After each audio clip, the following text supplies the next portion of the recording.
You are in CA final audit and you are searching for the best lectures, 100% English lectures for CA final audit regular course. Do not worry, you are at the right place. Obviously, final year students are smart enough, intelligent enough. So if you're looking at this video, that means you've already done research about who is Pragnesh and stuff. But just a couple of lines about my experience. So I'm in the 10th year of my coaching experience, and I've had the luck, the fortune, all right, of teaching thousands and thousands of students. The pleasure of teaching so many students who have scored exemption under me, who have also scored all India first in audit subject at CA final and CA inter level both. All the verified feedbacks are there on YouTube channel. You can always verify it from there, from the Audit Academy YouTube channel, and also you can ask from our team if you want the feedback. Now, when it comes to CA final audit, there are particularly 3 modules.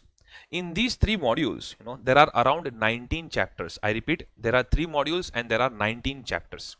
In these 19 chapters, 11 chapters are based upon standards, where you have 46 standards, and other 8 chapters are non-standards. That means other than standards ka topics. Now, many of the professors have rebranded their existing syllabus videos, have cut, copy, edit, paste here and there, and they are selling it as new syllabus videos. My ethics do not allow for that. In fact, the students who had taken my earlier videos, knowing that it was existing as per November 23, even I am giving them a full reconciliation as per the new module. And for you, when you're going to buy these lectures, let me tell you that these lectures will be available from 1st October 2023 onwards in piecemeal basis. 100% new videos, 100% new material, 100% new approach, but 100% same passion. All right. And I will help you to sail through this storm of audit subject, and you and me, both of us, will come out with an exemption, because when you go for papers, it is not only your exam but also my exam. I know you would have done enough research about me and then you are looking at this video. However, if you still feel like checking my quality of the lecture, then do not worry. I'm uploading one demo video as per the existing syllabus of a few concepts which you can go through and which will help you to understand that why you should enroll for these lectures. The delivery will be in 100% English. So I know if you're from South India, you will be extremely worried about it. So do not worry. I'm not going to fool you. It will be 100% English delivery and you can just leave your worries up to me. Your dedication, my content, my explanation, both of us are going to work wonders. Enjoy my demo video, and I know after that you are going to enroll for sure. Videos will be available from 1st October 2023 onwards. One more time I'm repeating that. Study material will be given to you ASAP. The moment you buy the lectures, within 8 to 10 days, you will get the hard copy books delivered at your home. Alright, thank you so much. All the best. Starting with standards, but few points, few paragraphs which will help you to get an overall view of the topic of standards on auditing. All right, because these words will be used multiple times in standards. So everyone in the notes, please take a fresh page and write down this essay basics. In the notes, please take a fresh page and write down this essay basics. Okay. So now everyone, the very first concept, I know that you have used this word so many times in inter-CA. AFRF. Yeah. Applicable Financial Reporting Framework. Obviously, I'm going to discuss it at another level today. Applicable Financial Reporting Framework. So what is the normal English meaning of this? That, sir, it is nothing but the guidelines that are applicable to the entity for preparing their financial statements. Now tell me, Schedule 3 of Companies Act 2013 is a format, and accounting standards are the accounting principles and policies. But when I combine Schedule 3 and accounting standards, can I say it becomes the applicable financial reporting framework for companies? Yes or no, sir? Yes, sir. Because when I combine Schedule 3 and accounting standards, then it becomes the AFRF of the companies. Correct. Similarly, cooperative societies have their own accounts format. Similarly, banking has its own accounts format. Insurance has its own accounts format. Some follow accounting standards, some follow Ind AS. All right. But whatever guidelines are applicable to the entity for preparing their financial statements, one more time, say it with me in English. Whatever guidelines are applicable to the entity for preparing their financial statements, that is nothing but what? Applicable Financial Reporting Framework. So can I just write it in simple words? Guidelines applicable to the entity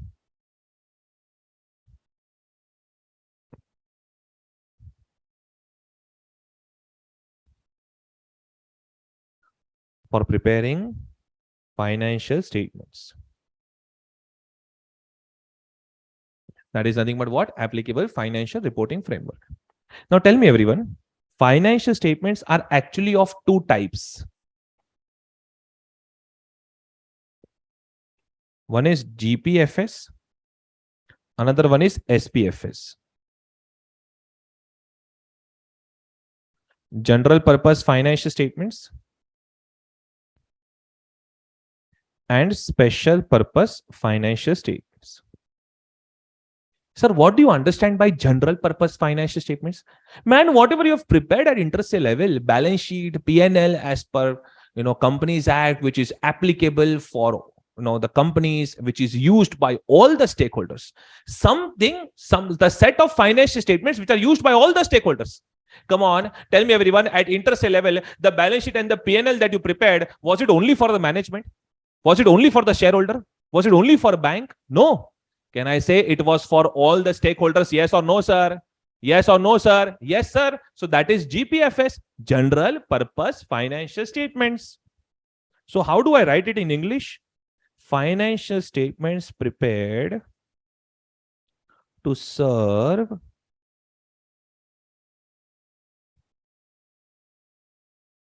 common information needs.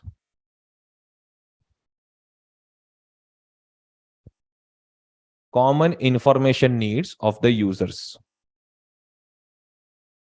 of financial statement, of all the users of financial statements. Okay. Special purpose financial statements. Let us say I am a corporate private limited company. I already have a financial statement prepared as per Schedule 3. I'm going to apply for a 200 crore rupees loan. The banker wants me to prepare a different set of financial statements as per their format so that they can get the real picture. Now, this particular financial statement is being prepared only for that banker. So that becomes special purpose financial statements. So how do I write it over here? Financial statements prepared to serve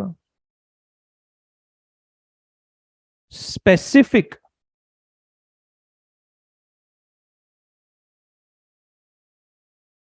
information needs of all the users? No. Of the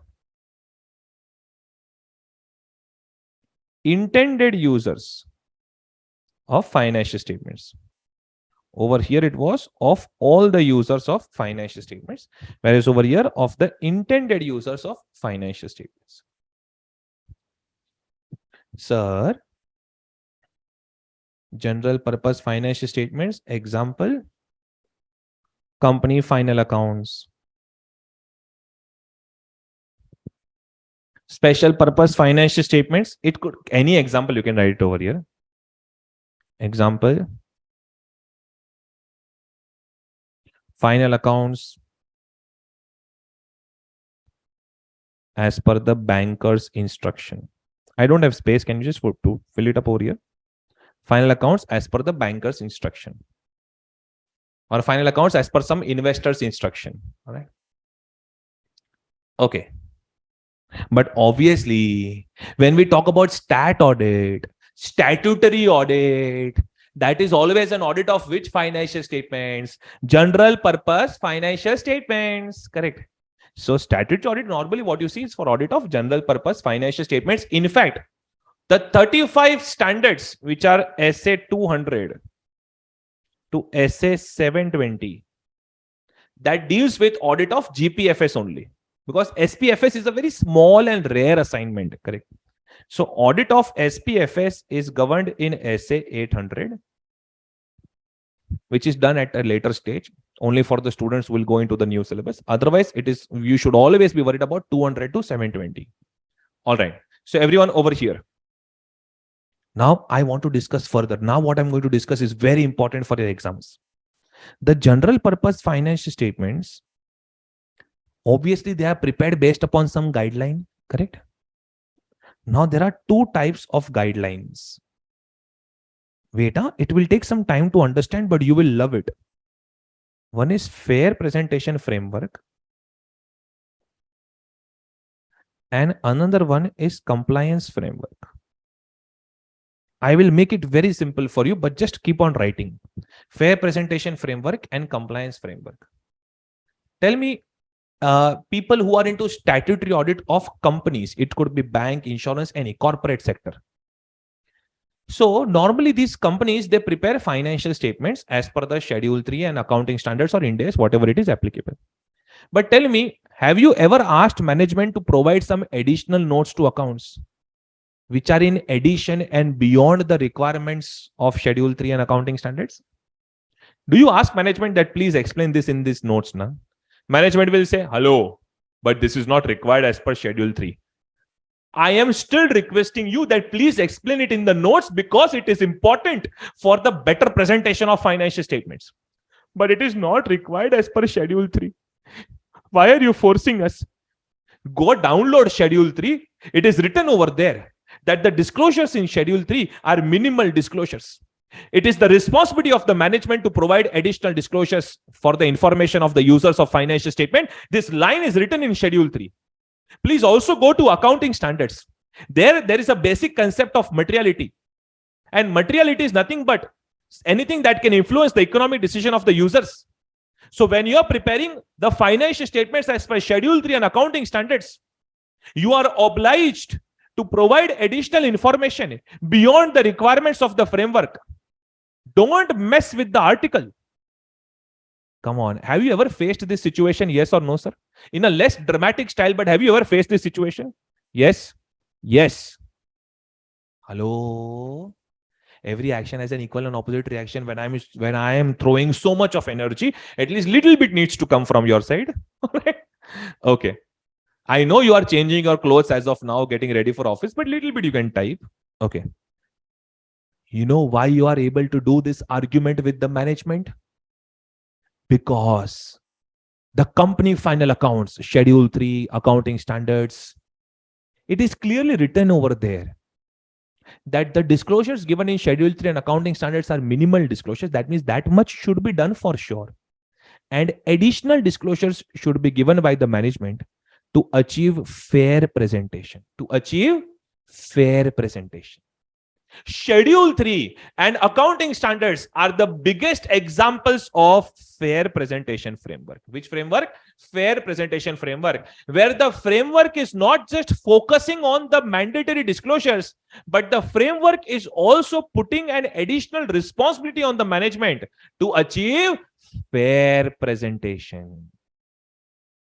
But tell me, anyone over here who has seen cooperative society accounts? Cooperative society accounts? Okay, come on. Do you live in a cooperative housing society where there's a secretary, treasurer and stuff? Yes. Yes. Go to that secretary. Go to the secretary of your Gokuldam society and ask that person, please show me the audited financial statements and stuff. Yeah. Yeah. Please show it to me. Yeah. You know what? You just see those financial statements. The worst form of financial statements.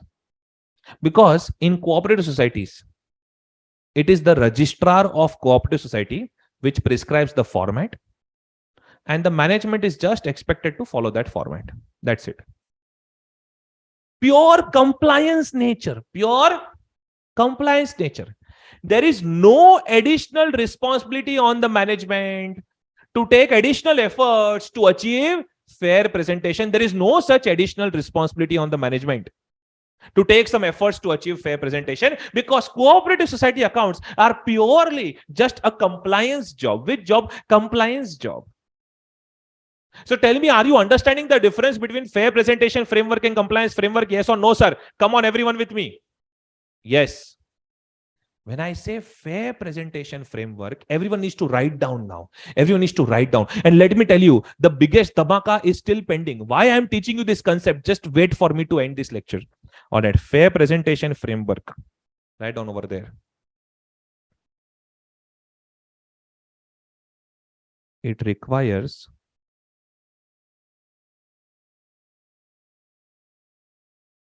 compliance with the requirements of the framework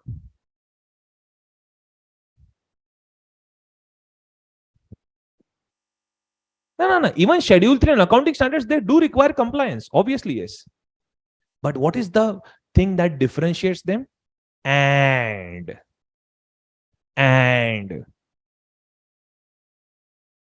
there is an additional responsibility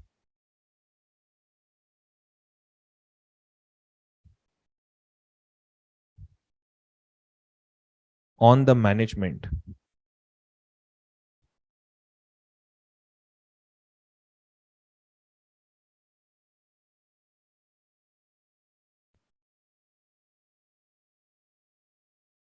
to provide additional disclosures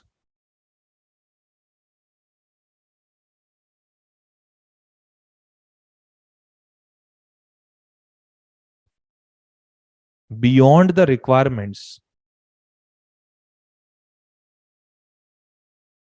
of the framework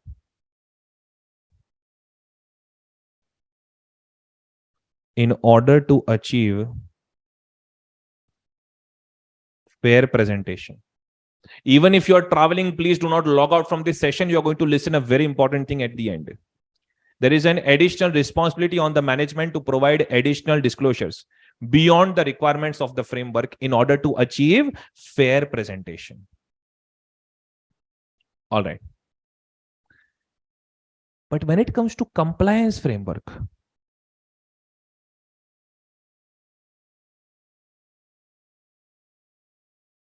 it requires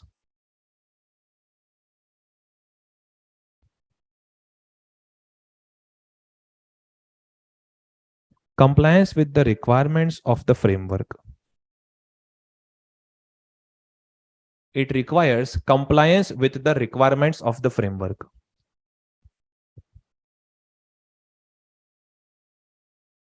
And there is no additional responsibility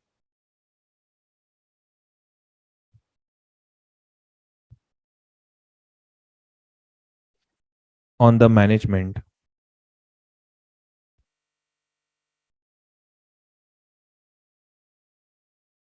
to provide additional disclosures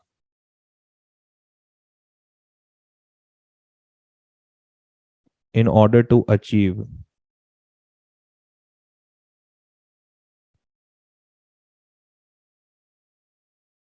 fair presentation. There is no additional responsibility on management to provide additional disclosures in order to achieve fair presentation.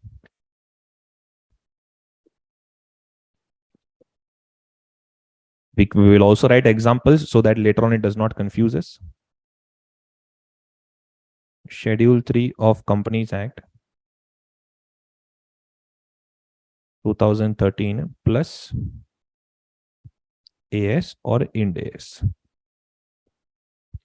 Compliance framework example: outdated, idiotic cooperative society accounts. I just hate that format. Cooperative society accounts. Okay.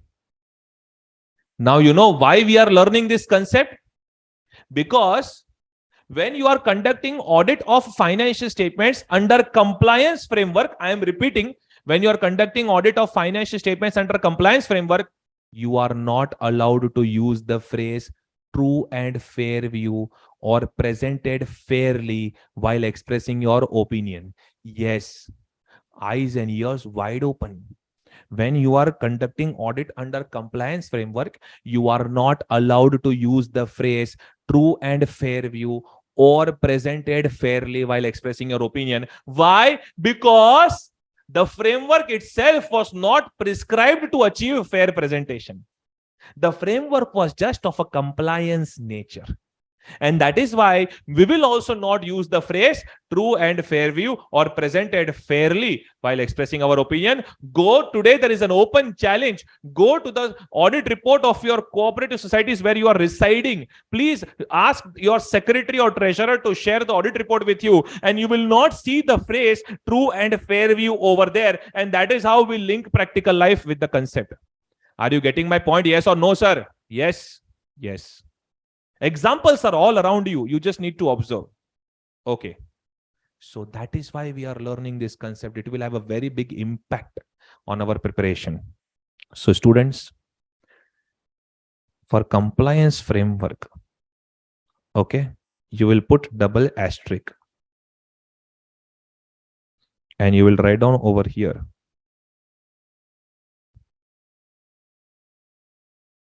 In such audit report,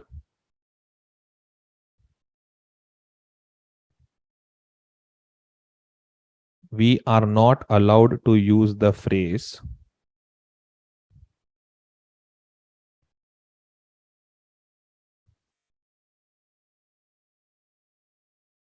true and fair view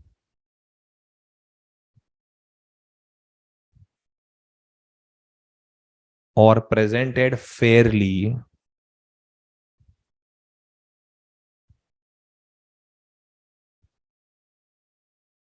while expressing our opinion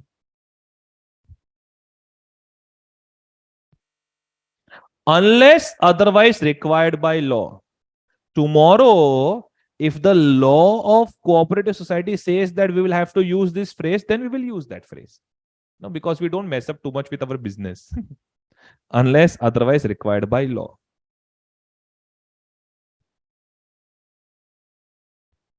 All right? Okay. Done? Done. Yes. Can we just read it from here? Just one minute. Concept of applicable financial reporting framework. The financial reporting framework adopted by management and where appropriate. You remember this line? You remember this phrase, those charged with governance? Who are those charged with governance? In case of a companies, if I want to say directors, audit committee and stuff, basically finally who are accountable for that entity, the final accountable authority of that entity. Hey, listen, some people have this misunderstanding that in small entities, there is no one called as those charged with governance. No. In small entities, management, TCWG, everyone is the same. Like, let me talk about my entity, the venture that I am running, the Audit Academy. It's a small venture as of now. With your blessings, it will grow further. Correct? So here I am the management, I am the TCWG, everything. I am the person looking after the things. But in bigger companies, you see the differentiation between management and TCWG. All right. That you will come to know when we discuss also. The financial reporting framework adopted by management and where appropriate, those charged with governance in the preparation, presentation of financial statements. Whatever financial reporting framework they are adopting, it should be acceptable. Like, if Tirupati Balaji Trust is preparing P&L account, it is not acceptable. There should be income and expenditure account. Correct? So it should be acceptable in view of the nature of the entity and objective, or that is required by law or regulation. Okay. Auditor needs to understand the nature of financial statements. One is general purpose financial statements. Another one is special purpose financial statements. General purpose financial statements, we have fair presentation framework, compliance framework. Okay. So over here,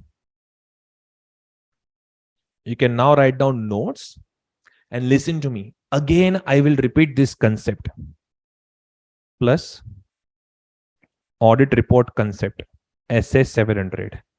I'll be talking about a little bit more detail when I get into SS 700 discussions, because there exactly I will help you with the drafting of audit report. Your final objective is that when you're attending my lectures, once my lectures are over for standards, you should be able to, you should be in a position to understand every single line of Reliance Industries Limited audit report. If you are able to understand that and connect it with the standards, your audit subject is done. All right. So when it comes to standards, that much at least subject is over. So fair presentation framework and compliance framework, you've written notes plus audit report SS 700 and special purpose financial statements and stuff. You already have it in your notes. Okay. So that is it with respect to the concept of applicable financial reporting framework. I want to teach more concepts. Please don't miss out this. Otherwise, you will struggle in the topic of standards. But that I will continue in my upcoming sessions. Thank you so much.